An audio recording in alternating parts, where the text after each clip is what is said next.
welcome to Film Strip. These podcasts are spoiler-filled as we discuss the plots, characters, and themes of the films in review. All content used or discussed in these podcast episodes is the property of the respective owners and used under the Fair Use Act, Section 504, C2, Title 17. Welcome to Film Strip. I'm Jay. I'm Ron. And this is our review of The Warriors, starring Michael Beck, Deborah Van Valkenburg, James Remar, David Patrick Kelly, David Harris, Dorsey Wright, and Lynn Thigpen, or at least her face. Directed by Walter Hill, released in 1979 on a budget of $4 million, grossed $22.5 million at the box office. So, Ron, this is our second part of the rock and roll dystopia trilogy you've put together for us here this late summer and fall. And, man, you're like a super fan of The Warriors. Yes, I've watched this movie probably, I don't know, 40 times, 50 times, conservatively. Wow. I bought the DVD when it first came out where they added back all the comic book transitions and stuff that Walter Hill originally wanted in the movie. But my first exposure to it, as my first exposure to most things, was when it appeared on Monster Vision. Joe Bob Briggs hosted it, and he talked in great detail about how as he went through the show and as they did the commercial breaks, and every commercial breaks, he pulled out a subway map and charted on the subway map like where the Warriors were supposed to be, how they actually got to where they were, and then additionally he gave information on where they were actually shooting at, which, funnily enough, for a movie that starts out in the Bronx, they never go to the Bronx. Well, it probably didn't look right on camera, especially in 1978, 79, when they were making this thing. And the only thing I know about this, man, I know I've seen pieces of it here and there. First time sitting and watching it front to back, though, for this review. I was really aware of this when they made like a PlayStation game for it several years back. I remember like seeing that. I didn't really play it. I think I played a demo of it once, and I was like, okay, this seems kind of like Grand Theft Auto, but smaller or weirder or something. I don't know. And then I ended up, just catching pieces of it here and there. I know about it, like, in terms of pop culture. But the thing I didn't know about it was that this was a Walter Hill movie. Like, I had never put that together before until watching this. And I saw his name in the credits. And I was like, holy cow, Walter Hill. That's right. I think of him so much as, like, Beverly Hills Cop guy and then one of the producers of Alien and all that kind of stuff. I don't really think about his directorial stuff before then, and it's neat that you mentioned this was a comic book. I didn't realize this was also based on a comic series. I thought it was based on a novel. Actually, it was based off of a novel, but when it was originally envisioned, Walter Hill wanted to essentially give it a comic book framing device. Like in certain scene transitions, they were going to go comic book style with it. The opening credits were going to be more comic booky. It was going to kind of play up the exaggerated nature of the world, but the studio, for obvious reasons, said no. This is good enough.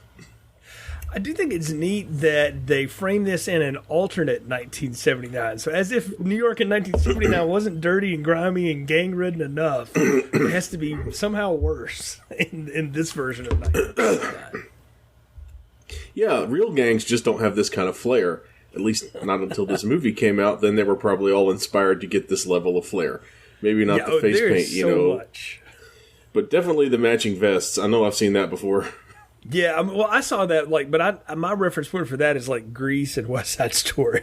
And I think most people, like, gangs, like, that's what you think of. Like, nobody ever thinks of the T-Birds and the Pink Ladies as gangs, but they're gangs. They just sing and dance instead. It was more like West Side Story instead of, this, or, like, Colors. That's also what I think of when I think of gangs, is that. Yeah, they're the T-Birds and the Pink Ladies are more like the Lizzies and the Orphans, and a lot less like the Gramercy Riffs and the Turnbull ACs. Yes, much so. And I dare say there's not maybe the guy with like the pockmarks and the car that shoots flames in Grease is the rogue dude, but like there's nobody close to that in that movie at all. So I think I also knew the David Patrick Kelly bottle scene, Warriors come out and play. I think you had just seen that and stuff and had heard about it. I know him. I know he's a big David Lynch, player and stuff. I know him as Sully and Commando. I mean, I still kind of think of him as like that. He's been in other stuff, though, too. The stuff that I've reviewed. And I always find him to be just delightfully kind of leprechaunish evil. That's a great, he's very Puckish. If Puck was evil instead of just kind of indifferent. Yeah, or, it's always this mischievous level of evil, though. Like, you can like him because he's funny and he's just insane and weird. But when you look at him, you realize, like, this guy's 4 feet tall. Like, Michael Beck's legit, like, 6 feet tall. Like, you kill him. And not to mention some of the other dudes in this flick. But, I love how the little guy there is, again, the leader of that gang. But we'll get into that as we go. Again, for me, man, not a movie I knew a lot about. I think I was just sort of culturally aware of it for so long. I think what's neat about it is that it had a good box office. $22.5 million off of $4 million. That's really good returns. I'm sure that's not what the studio expected either. Yeah, it kind of it kicked off a mini street crime wave because you had a lot of, especially you've got a lot of Italian movies that go and rip this off with like Bronx Warriors, 1990. Even a little bit of like Class of Nukem High, the Trauma version of this. Any kind of dystopian street punk scumbag movie from the early to mid 80s is pretty heavily influenced by the Warriors, whether they admit it or not. Well, whether Veronica Roth ever admits it or not, I think she completely ripped off some of the ideas of factions in the Divergent books and movies from this. Like, they're very much divided among some of the same lines. It was uncanny. I was watching this, and I kept trying to tell my wife, I was like, it's like Divergent, but with a bunch of dudes, So, like, there's no Shailene Woodley person in there to come in and do things. But, yeah, I guess that would be Mercy in this case, but we'll see. So, yeah. Well, speaking of things we're going to see, Jay, why don't you tell us a little bit about this dystopian alternate version of 1979 as it fits into The Warriors? Okay, so straight honest truth here. I watched this movie twice, and then I opened up a doc, and I just typed out what I thought I remembered from it. So if I get stuff wrong, you just fix it on the back end for me and tell me about it.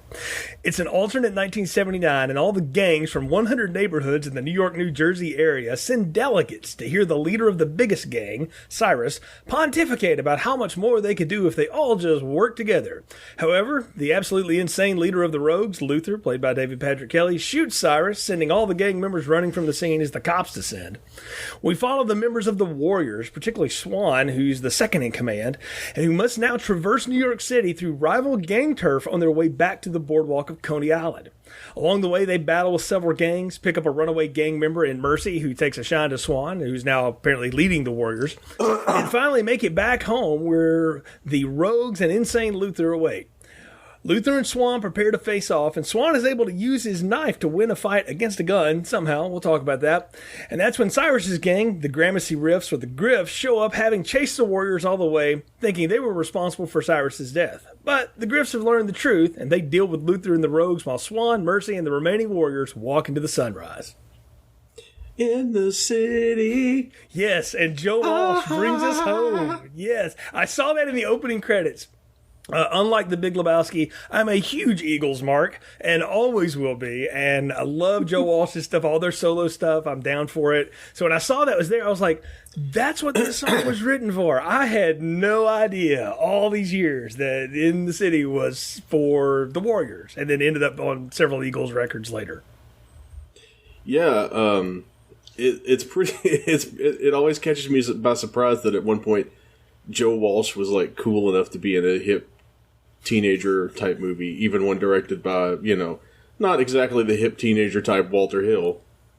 Yeah, and that's the thing. Walter Hill got brought into this late, right? Like they had another director and it wasn't going well, so they brought in Walter Hill like 2 or 3 months before this thing started, and he got it going really fast. Like that's the amazing part of the story. He was supposed to direct something else, and that didn't come to fruition, so he ended up doing this instead. And it's a pretty amazing job to organize it. I think the other thing I read behind the scenes about it that I thought was neat was there was supposed to be a completely other character that we follow. Fox was the one we're supposed to follow from the Warriors, and he's the guy that gets thrown in front of a subway, Beat Street style, halfway through this thing, and we never hear from him again. And like he had some sort of falling out with Walter Hill, so they took him out of the credits, and they re-edited the movie to where it was more Swan specific than Fox specific, which I think is one of those neat stories about how editing can completely and totally change a narrative if they do it right. Yeah, and also Fox, you never hear from him again because he's dead. Oh, well, just that FYI. Also yeah, that is true. Most people don't survive getting thrown in front of a subway train. No, but that was not the original end of his character, is what I meant. From what I understand, they did that after he like walked off the set or something, and they had his stunt he man. and Walter Hill didn't get along. Yeah, so they threw a stunt man off a platform and said he got run over by a train. Yeah, but he does like the big-hearted thing by letting Mercy get away, and so he can wrestle with the cop who, the Irish Flatfoot that throws him over the side of the thing into the oncoming train. Looked like a scene out of Max Payne or something, which was another video game that I love and a movie that I actually don't hate. I'm in the minority on that, but yeah. I want to talk about like the whole idea here and all these gangs coming together and the way that we see them all walk up. And I realized too that Michael Jackson must have been a huge fan of this movie because the Beat It video is nothing but this. The subway station where they shoot most of the train footage is the abandoned Hoyt-Schermerhorn station in Brooklyn, downtown Brooklyn. I actually stayed not too far from Hoyt Street the last time I was in New York, and that is the exact same subway station that they use in The Taking of Pelham 1, 2, 3. That's the exact same subway station that they use in pretty much every movie that you need a subway station, and that is the subway station that they use in the Michael Jackson video for Bad, I believe. Bad or Beat It. Yeah, whichever one has a subway station, it's that one. I could see Scorsese doing that. Yeah, this would be his. I mean, it's his town, so yeah. Well, that's a subway station that hasn't been used, and the city just literally turned it into a place to shoot movies. It's the same subway station that you see in Teenage Mutant Ninja Turtles too.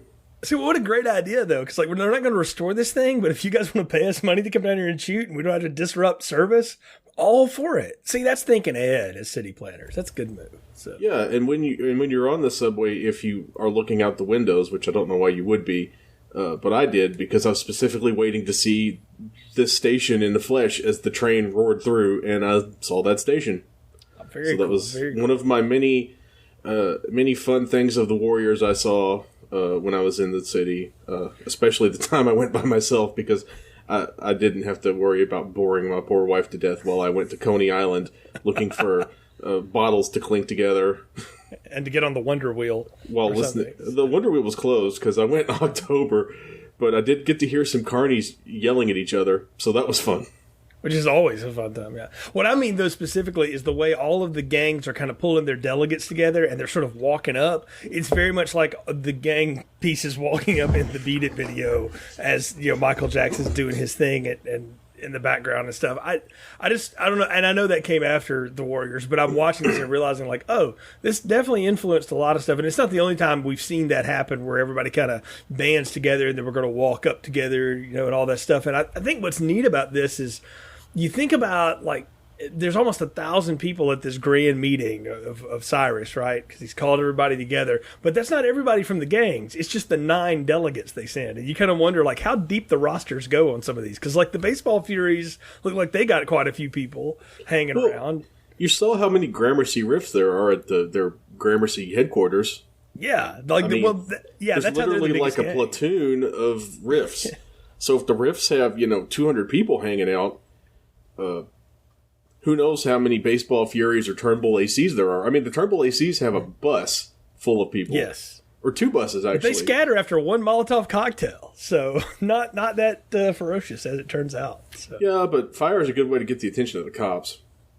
It does work. That is true. even in 1970s New York. So as it turns out, what I also think is neat about this is how the cops are like laying in wait for something to go down at like the big gang meeting, but they don't bust it up as it's happening. They're letting Cyrus get up and do his.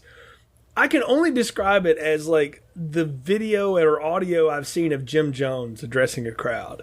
I mean, it's very much the same kind of thing, but with more of a pseudo Gandhi speech that he's given. Like, we can control all the crime together. Yeah, and if you've ever heard the famous clip of Shaquille O'Neal celebrating with the Lakers, he directly rips off this Cyrus line because, like Michael Jackson, he's a huge Warriors fan. So Shaquille O'Neal gets up on the mic and he's like, "Can you dig it?" Exactly. I can totally hear that too out of him. And now that you've said it, I have memories of him doing that. So yes. Which, when that line came out, my wife said, "Hey, that's our magnet on our fridge," because I've got a magnet of Cyrus holding his hands up saying, "Can you dig it?" That is awesome. There's a whole Coney Island has a whole Warriors cottage industry at this point. Like, I got it's smart, you know. I got a T-shirt, I got a magnet, I got a sticker, and it was all for like $20 for the whole package of things. So, you know, that's good. Seems like it's economical too. That's the smart people are cashing in on that. But no, I love Cyrus's whole speech here though, because it's just it's pretty much, if we work together, there's 3 times more of us than there are the cops. Can you do math? Can you count, suckers? Can you dig it? And I'm having flashbacks to like Rudy Ray Moore and some of this other stuff that we've watched back a few Februarys ago, and I'm going, oh yeah, that's getting riffed on here too. We're trying to cash in on a little bit of that. I mean, I was digging it. I'll be honest with you. And when David Patrick Kelly starts to smile, I'm like, oh, he's going to start something. Like, you just know. And when he pulls out that .357, which is 3 times the size of his hand, the fact that he shoots it one-handed is kind of amazing. And no kickback off of that. But he blows Cyrus away. And in total 70s fashion, I mean, he completely slow-mo falls back the whole bit. And insanity ensues as everybody's bailing out of that place. And I did think that was well staged and well shot. You get that many extras running around and make it look that organized. It was well done. And you only see one cameraman. Yeah, I know, right? It just kind of comes by. But I almost took that as, at first I was like, is the news covering this? Because maybe they would. I don't know. I mean, if it bleeds, it leads, Ron. The news probably covered it after Cyrus got shot. And, you know, the city arrests, you know, however many hundred gang members they show taking them out in a paddy wagon later. Yeah, oh yeah, they're definitely breaking them down. But that's when we really get into what I call the crux of this movie. And it's the thing I didn't expect about this movie, though I knew the basic story. I didn't realize how much of a chase movie this is. I mean, that's really what it is. It's watching these guys just try to get back home.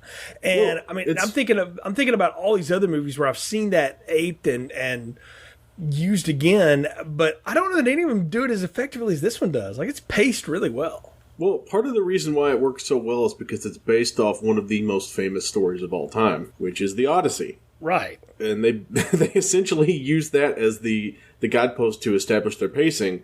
And then Walter Hill, of course, is one of the foremost screenwriters of our age, particularly when it comes to taking a script and making it absolutely ticking clock economical. And he, of course, did a pass on this movie because, of course, why wouldn't you? And man, it really shows because this movie it flows, I think.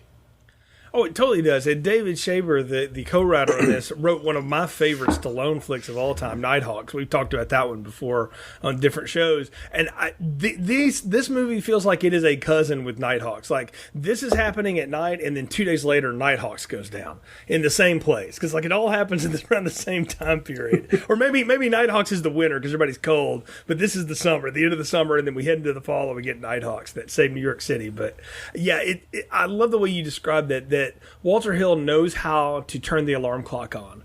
And if you're used to ever having those old bell alarm clocks like we had growing up, you just heard the little tick, tick, tick, tick, tick. You knew it was coming, but you never knew exactly when, right? Because no matter where you put the alarm arm, it was somewhere within 5 to 10 minutes of what you thought it was going to go off on. And they do a good job of pulling the pins on the grenades as these things go along, the problems these guys run into. So they run back to the subway. The subway gets thrown on fire, so can't go back that way. We now got to run through a graveyard and make it 50 miles back to Coney Island. And that's the other thing that I think I've always loved about New York City. It's my favorite big city in America. I absolutely adore everything about it and all of its problems and its cool stuff. But I love how freaking spread out it is and how different each place is. I mean, growing up in the South where, county to county was one thing, but you could put all of that like in the state I grew up in, and that's New York. Yeah, it's amazing how many it's amazing how many of the same locations they used, but were able to dress them to the point where it looked like a completely different part of the city. Mm-hmm. And that is one of like the neatest things about the whole thing, is that the block, for example, later in the movie when we get our confrontation with the orphans, mm-hmm. that is a block of like what are now $1 million homes in Queens. And it's one of the most famous and most well-shot blocks in New York City, usually as a stand-in for like the Upper East Side or the Upper West Side or kind of a ritzy, brownstone-y part of town. And even back then, that was an upscale area in Queens, but they were able to just add like a few like overflowing garbage cans and turn it from what was then a place that still had $100,000 homes into like a slum. And it was, you can get a lot. If you do things the right way, which the opposite of trauma, you can get a lot out of New York City in a pretty confined area. But it does feel like it feels huge. Like it feels like a real, for lack of a better term, it feels like a real hero's journey that they're actually taking. Because if you were actually to go from Pelham Bay Park all the way to Coney Island, that is like a 2-hour subway ride, and that's if you don't have to stop or wait for trains. It is a long, like, just going from like downtown Brooklyn to Coney Island was like almost an hour on the subway. Yeah, it's a long way. And I mean, they even call that out here about the distance that it's going to be and how, impossible it's going to be. But they just got to make it work because they got no other choice, right? They obviously, if they hang around there, the Griffs are going to come down and shoot them, or the cops will. So they've got to be on the run the whole time. The framing device and the genius framing device of this, and I don't know who to thank for this, but having the voice of Lynn Thigpen as the DJ, like basically giving intel to the Griffs the whole way of what's going on and trying to dog whistle all the gangs across the city as she's playing her smooth R&B in the background is a stroke of just perfect writing. Like it is an amazing thing because it's a good way to kind of break the story up and pull us out of that for a minute so we can switch scenery around. But it also lets you know like the tension is always chasing these guys. They can never get away from it because she's the Greek chorus calling down on them. Yeah, she's literally playing. She's literally doing the same job as the Greek chorus. But yeah, she's great in this movie, and that voice is just so iconic, and all you see is the voice in her mouth, mm-hmm. and like her hand dropping the needle on records, and that's all you need. And it's both an efficient way to keep kind of cranking up the heat, cranking up the pressure on that pressure cooker that the Warriors are in, and it also really serves as an effective way to kind of fill in the blanks and provide a little bit of exposition to kind of figure out, how on earth did Cyrus and the Gramercy Riffs pull this thing off to get everybody to come together? And I guarantee you that DJ Lynn Thigpen definitely had something to do with it. Oh, completely. Like, like she's either somebody's older sister or maybe somebody's mom even. We don't know. But she's definitely got relations in the community there and is going with it. And, again, Lichten is somebody who her voice. You've seen her face and stuff. She's in, like, one of my favorite Michael Keaton movies called The Paper. She's great in that. She was in Just Cause, which is a good cheesy thriller with Sean Connery. And she was in, Bicentennial Man. She was in one of the first remakes of Shaft. She was pretty good in that. Among other things, she's, passed away now, but I think a lot of people grew up knowing her as the voice of Where in the World is Carmen Sandiego as well. That's the chief. She has got that voice. So and she just commands a presence. I put her and like CCH Pounder in the same pile of just the way they act and what they do is the same stuff. Like if you remade this today, I would almost demand that CCH Pounder has to be your voice of the radio. Either that or Tessa Thompson. That's a good choice. That's a good pull too, that CCH Pounder thing. I definitely get that. in a way, Lynn Thigpen is also kind of playing the role of Super Soul from the movie Vanishing Point, where she's basically like the voice of God. Yes. And kind of like guiding or either driving our heroes and driving our antagonists. She's almost like, you know how a lot of times in like Greek tragedies, Zeus will just show up and tell people what to do, or like in Clash of the Titans, you see him moving the chess pieces, and that sets things up for everybody to fight or whatever. It's almost that kind of role that she's playing. Yeah, she's moving the pieces around and she's giving directions the whole way. It makes it fun. I also love the slang that she lays out, and they don't bother to try to explain all of it to us. You just have to pick it up as you go. But like, all you boppers out there, don't get wrecked on the side. She's talking you almost think it's jive, but what you realize is it's gang talk. I mean, they're talking about this is how you fight, it's how you hit somebody, it's what that means. And I don't know, I thought it was cool. And that gives such a cool framing device to get between scene to scene and stuff is going down. I mean, I think that's fun. It makes up for something, though, that I am going to ding this movie for. And it's not that I dislike this guy. I like Michael Beck. I've listened to a lot of him read a lot of good John Grisham novels to me and audiobooks through the years. That's really what I know him from, other than some of the stuff he's been on. But he is about as bland and vanilla a lead as you could possibly get. Like, he is flat for most of this movie. That is a fair point, but he's also trying to be the stoic, emotionless leader type, and that's never something that really can come across well, particularly when it's offset by someone as manic and charismatic as Michael Patrick Kelly.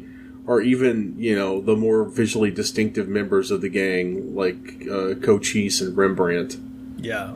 Even Vermin. Yeah, even Joel Vermin. Well, I think the one that really steals a lot of it is Ajax. James Remar is delightfully insane in his own role, too, as this quick-tempered enforcer. He's kind of rapey, too, which is a little scary, and Mercedes Ruehl kicks the shit out of him for it, which I think was awesome. But, I liked him. I was sort of sad when he disappeared somewhere in the second act and got handcuffed by the police, and that was it. I mean, I expected, they're going to go break him out or whatever. No, you get pinched, you go to jail. It's like, man, there's no honor among thieves. Yeah, it's weird. Oh, well, I mean, what are they supposed to do? Go bum rush the police and get him back and all get arrested? I mean, they're in hot water enough just running from gangs. And there are few interactions with the police. The police see them and immediately go to start bashing their heads in. So it's not like, Ajax got a rough ride on the way back to the precinct, so to speak. Yes, he did. He did not have a good time. That is for sure. We got to talk about some of the fights here, too. We mentioned the one with the Turnbull ACs where they break out the Molotov cocktail. That's also where they pick up the lone girl of the thing here, or at least the lone that we're going to pay any attention to, Mercy. Well, Deborah Van Valkenburg. She comes a little bit later, but it's not that far after that time that they have to go through the orphans territory. Okay, see, that all blended together for me, so I'm glad you explained that. I thought that was like the same group of people, so they're right next to each other. They've got to be.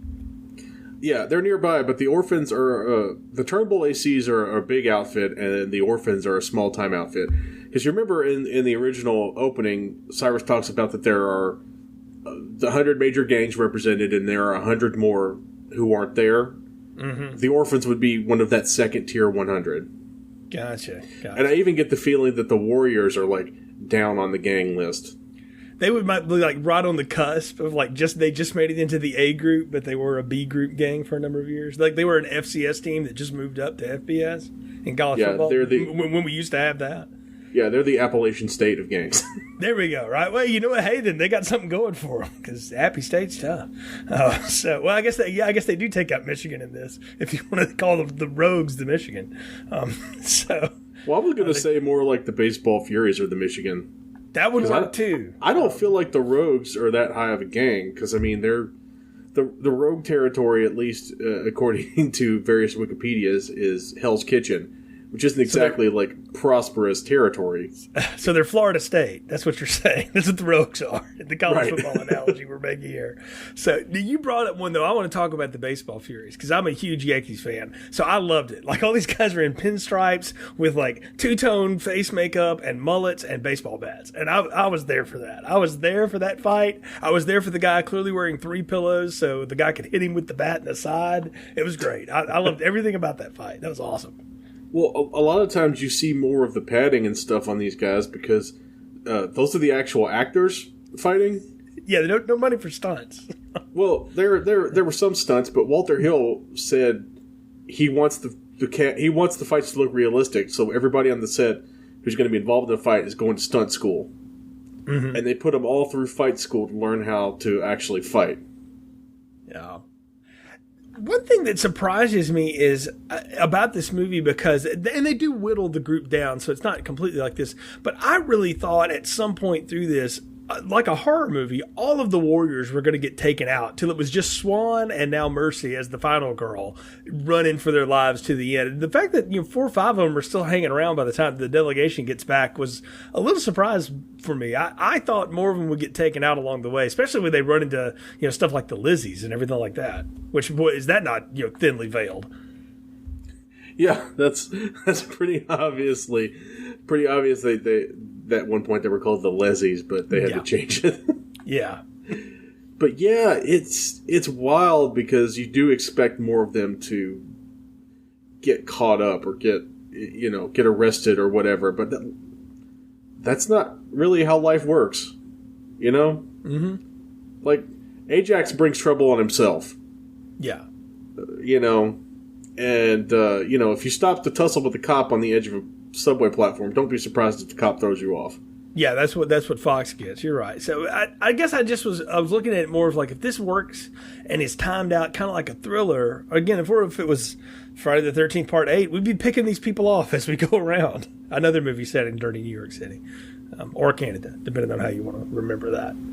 So I don't know. I thought more of them would be taken out, but I guess it makes sense that they don't. Swan obviously becomes, much more of the leader along the way, or he has to take on that role because everybody's getting sidelined here and there. They're getting divided up. We have all these amazing fights as we go along. And along the way, again, the constant of the DJ reminding everybody where they're going to be and what's coming on. And it all leads up, though, to that last showdown, man. When they finally make it back to the boardwalk and they're gathering weapons, I'm like, okay, we're going to get the Rumble of all time. This is going to be what Francis Ford Coppola rips off in The Outsiders for that Rumble, right? And we don't. And that, I don't know, man. I kind of wanted to see a little more of a Rumble. Yeah, but I think by this point we've already seen them fighting and running so much. There have been so many really good Rumbles in this movie before this. It's hard to fault them. Because by this point, they've been running and fighting from night until the next day. So they're exhausted. It ain't going to be much of a fight, no matter what kind of weapons they've got. Right. Especially against the Gramercy Riffs, because there are hundreds of them. Yeah, well, I don't even talk about them. I just mean when they finally, the Rogues are there, David Patrick Kelly. The greatness of that scene with those 3 bottles and the fact that they just told him to do something. He went and found those and 5 minutes later had that down and just comes up with that screeching, come out and play. All of that it's one of the neatest villain scenes in a movie, particularly of the time. Well, he says now that he was improvising with the bottles and saying a bunch of different stuff, and Walter Hill fed him the Warriors come out to play line, and he ran with it. Which, yeah. Although Walter Hill gives him all the credit for coming up with it, because, I think one of the many reasons why that line works is the bottles clinking, and another reason why that works is the way he screeches it. Yeah. In this, it's funny. It's a funny way, but it's also really unsettling because it's kind of ends in like that. When his voice cracks, it really kind of makes it like that. Just pushes it slightly over into the unsettling category for me. Yeah, and that's why I say the setup for this was going to be so much more. But thinking back, just through all the things that they've rolled through, you make a good point.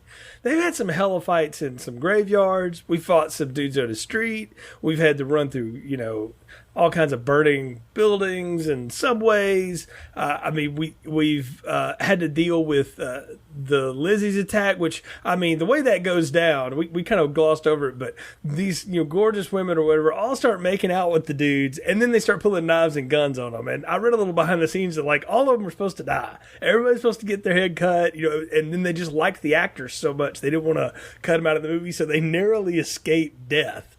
And I think, are those supposed to be like the sirens of the Odyssey that sideline our heroes and stuff?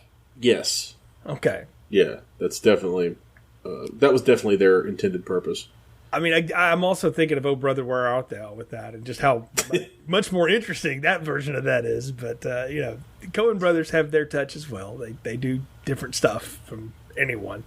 But yeah, I don't know. I think it's neat though to think about all the places these guys have had to fight. And you're right.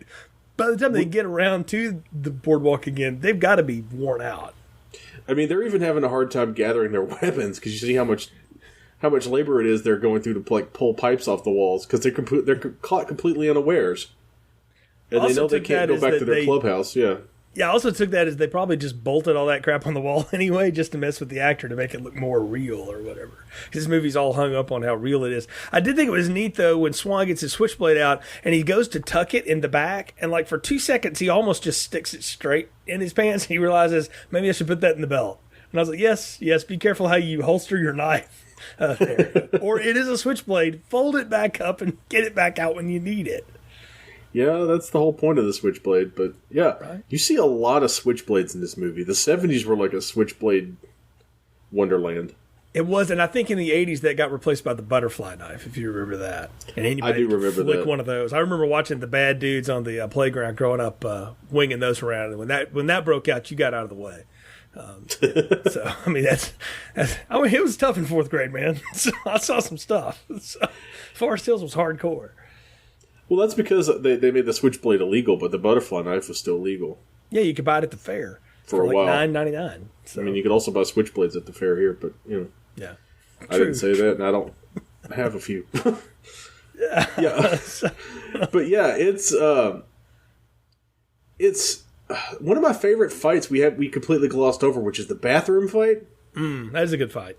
Which these days you can't get into the bathrooms on the subway platforms anymore unless you're at Grand Central Station or Columbus Circle or one of the big safe quasi mall, quasi commuter kind of things. Because otherwise they've got them all blocked off and they've all been turned into. Some of them were turned into ticket booths. Some of them were turned into snack bars. Some of them are just employee lounges. But that bathroom was the only set that was built for this movie. That's the only thing that was shot on a soundstage. Everything else was shot in that Hoyt Schermerhorn, the Hoyt Schermerhorn subway station or the 72nd Street station. Because right outside of, when they're coming out of what's supposed to be the 96th Street station, which is actually the Schermerhorn rebranded, they come up and they leave what is supposed to be the 96th Street station, but it's actually the 72nd Street station. And you can tell that because in the background of the shot, there's a Gray's Papaya. And that Gray's Papaya is still there. And I did get a Gray's Papaya dog and some papaya juice on my first trip to New York at that very same Gray's Papaya. That's pretty wild. So that is still there, too. The thing I remember most about that fight, Ron, was I thought it's like they're fighting the car hops out of Sonic. Who are dressed like, Ramones ripoffs or something like that. They were dressed like Dexy's Midnight Runners ripoffs. Okay, yeah, better comparison. You're right, but they're on skates, just like they were called. Kids. They were technically the Punks. That was their name. Yeah, that's kind of lame, by the way, right? Everybody else had cool names. That one's like, we just gave up. Like, we didn't have anything else to say. I mean, they got taken out like a bunch of punks. Does that count? They did. Yeah, they did. They straight went down and Mercy proves she can hold her own. I think that's the whole point of that, is so she can get a few rounds in on somebody. We realized that, yeah, she could be an adopted member of the Warriors or whatever. I think that's what we're led to believe happens in this movie. But let's get at that final fight, though, where it is Luther and Swan. And I love Swan's ideas, like, let's go one-on-one. That way not everybody has to fight. Because he knows his dudes are toast if they have to go up against anybody again. So they've got his back. But I need you to explain to me how he, like, time shifts and teleports out of the way of that bullet to, sling that switchblade into Luther's arm fast enough. Because that was a weird, weird scene. I can mount no defense of that scene, except for it's pretty well established throughout the movie that Luther's just kind of a loudmouth little jerk who seems to be in charge because he is the loudest and the meanest. Not necessarily, he's definitely not the tallest or most physically able member of the group. And I think shooting someone who's not paying attention to you, and you have time to sit and line up the shot and take forever, like when he shoots Cyrus, versus having to essentially draw and shoot an active threat, are two completely different things. I guess so. I think the better part of it, and what gets overshadowed by the weird way that ends, is when he tells him, like, he shot Cyrus just because he wanted to. It was very much like shades of The Dark Knight and the way Heath Ledger's Joker was. He just does things because that's just what he does. Like, he's total chaos. And, I mean, not only the way he acts, but that's kind of the Rogues. We just do things. They don't really have any reason. And I think there's a statement in that, is that gang violence is all about a lot of nothing. And Cyrus is even talking about that in his beginning. He said, the reason we can't get ahead in the city is because we're all concerned about our little piece of the turf. And yes, they're still all concerned about the little piece of the turf in the end, because the Rogues have no plan and they have nothing they can do once their leader is disarmed. And then what is it that Swan does? He like cuts the side of his head. Is that like marking him in some way or something? Did I miss some sort of warrior's initiation for that? No, he's wiping the blood from the knife in his hair. Oh, I thought he was like cutting him to like let it be known that like you lost to me or something. Like that was his Zorro mark or something. No, he's just wiping his knife off so the cheap thing he got at the boardwalk won't rust. I just thought he was cutting the dude's scalp. Oh well, I do that way too much. But then the Griffs show up, and that's when like, okay, it's about to go down. And you realize, like, they've learned the truth somewhere along the way. And that's what I wanted to ask you, because I missed that. How did they figure out, or were they listening to Luther's confession? Is that how they figured out that the Warriors weren't responsible for killing their leader? I always felt like they heard Luther's confession because they were just kind of watching from the distance. For all we know, they'd been there the whole time, and no one just paid any attention to them. Yeah, they may have gotten to Coney Island like long before anybody else, sitting around wondering, where are these guys? How long is it going to take them to get here? Well, obviously they sent somebody with a dime to a payphone to drop it to the DJ so she could set everything straight. Right, yeah. Well, you can't have all the gangs out after the Warriors if the Warriors didn't do anything right. There's a code. Yeah, right, yeah. You can only kill people when they deserve it, apparently. So I will say that beach is not Coney Island, but I'm not sure where it is. Yeah, I was going to say, I don't think that's Coney Island either, but you know what? It works. It's fine, because they do get that final shot of everything in the daytime, and it looks good. Yeah, I want to say it's like out in the Rockaways somewhere. I went to Rockaway Beach the last time I was there to walk around barefoot in the sand and hum Ramones songs to myself. It kind of looks like a few spots out there, yeah. Yeah, as is a requirement if you're going to go out there and do that. That's correct. Yeah, but the Rogues are no more. Like, I think we can assume that whatever's left of them there gets completely swallowed. Now, here's the thing. Is it all of the Rogues, or is it just Luther? Because they look like they're going to turn him over to the Riffs. Yeah, I was going to say, like, I don't think his guys are going to put up much of a fight. Maybe one of them, but there's like 5 more times Riffs than anybody on that beach. They don't look very supportive of him when he's, like, huddling on the ground after he's been humiliated. No. Well, I mean, again, once the ship sinks, the rats run, right? That's the whole point. Because the honorable gangs are taking care of business on the side, as we'll see. Yep. So yeah, so the DJ comes back with the alert that it's all called off, and then she puts the song in the city out there as Swan and Mercy are all kind of strolling down the beach, and we get the rising sun. That's usually movies end in the sunset, but this one's going to end in the sunrise, and I don't know. It's the dawning of a hopeful new day, Jay. That's what it was, right? They're all going to go back and go to community college and start something with their lives, right? Nope, we're just going to have more of a criminal enterprise. I guess that was their next bit. They're going to take over Hell's Kitchen. Yeah, I do have to ask, was there ever talk of a sequel for this? Because, it's so darn profitable. I know it's a little bit before sequel time got to be real popular in Hollywood, but how could they not have made another one of these after, scoring so big on the box office? Well, one of the issues that the movie had was when it was released, there was a lot of violence at the screenings. Oh. Not inspired by the movie, but because the movie was about street gangs, that attracted a bunch of people who were in street gangs. So it did well in the box office, but the next weekend of the film it got linked to it had a really good opening weekend, it grossed $3.5 million on opening weekend, but the next weekend there was a gang started to show up to see it, so they ran into some issues, especially in Southern California and Boston. Yeah, so Paramount pulled all of their ads, their radio and their television, and a bunch of theaters added security and stuff, and some of the theater owners even dropped it. Paramount had to pay them off for it. So after that happened, there was definitely not going to be a sequel. Yeah. Now, they have kicked around a remake for a number of years. I think Mark Neveldine was the most recently attached to it, but I think that may be turning into a TV series the last I read, but that was a couple of years ago that there was news on it. I would watch a Neveldine Warriors movie. Or TV series.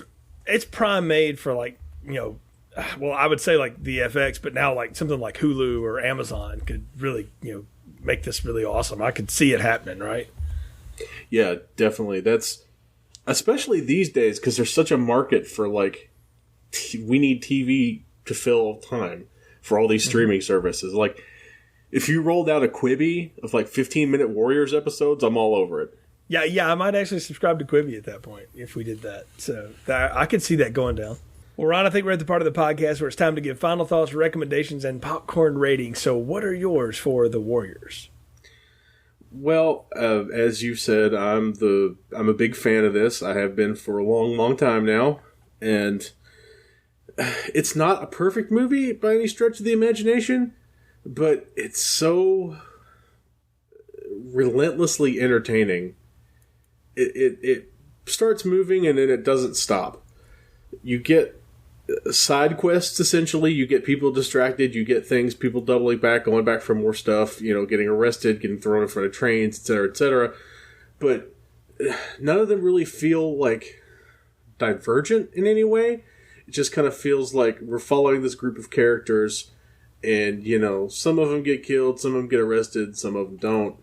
Some of them make it, but they're all essentially trying to get to the same destination. They just go about it in different ways because you got Mercy and Swan who take a long walk through the subway.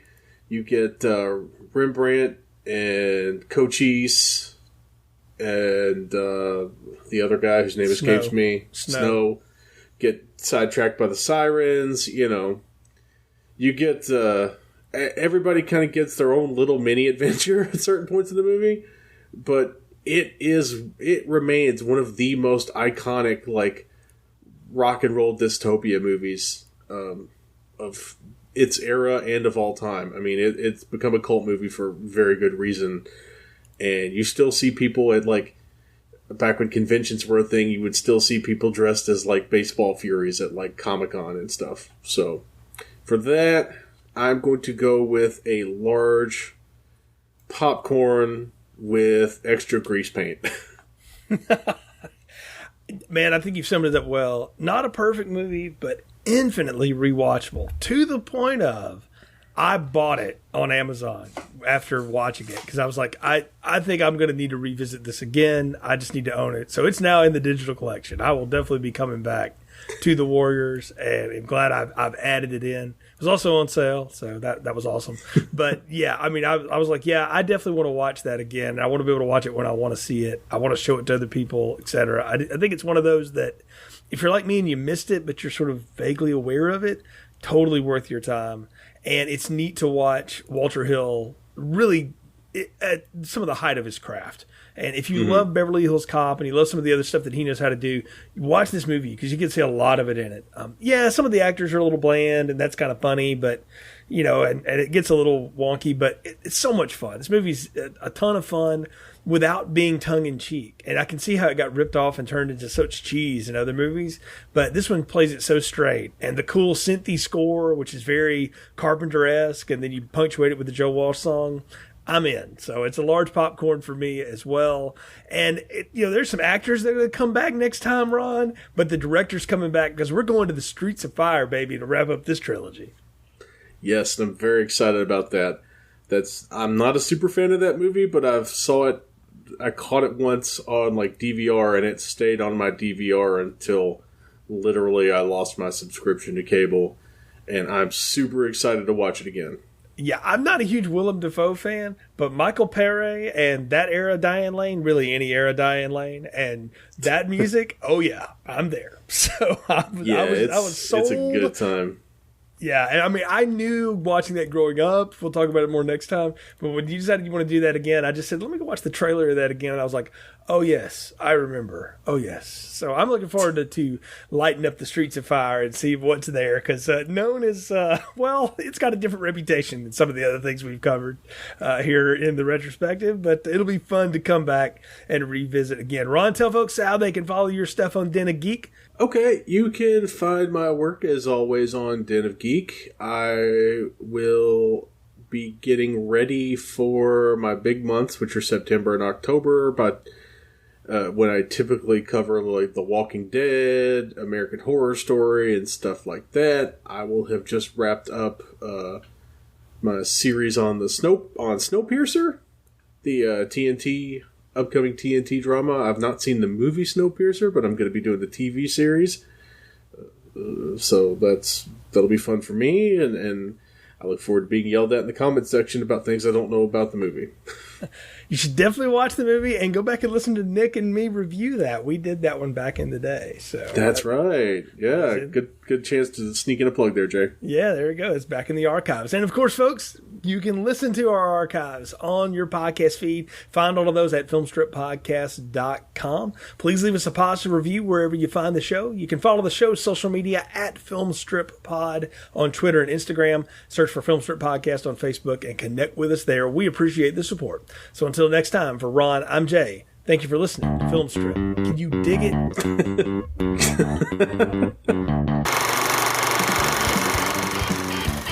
Thank you for listening to Filmstrip.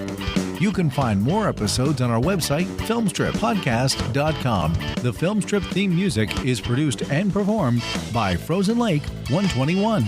All content used or discussed in these podcast episodes is the property of the respective owners and used under the Fair Use Act, Section 504, C2, Title 17.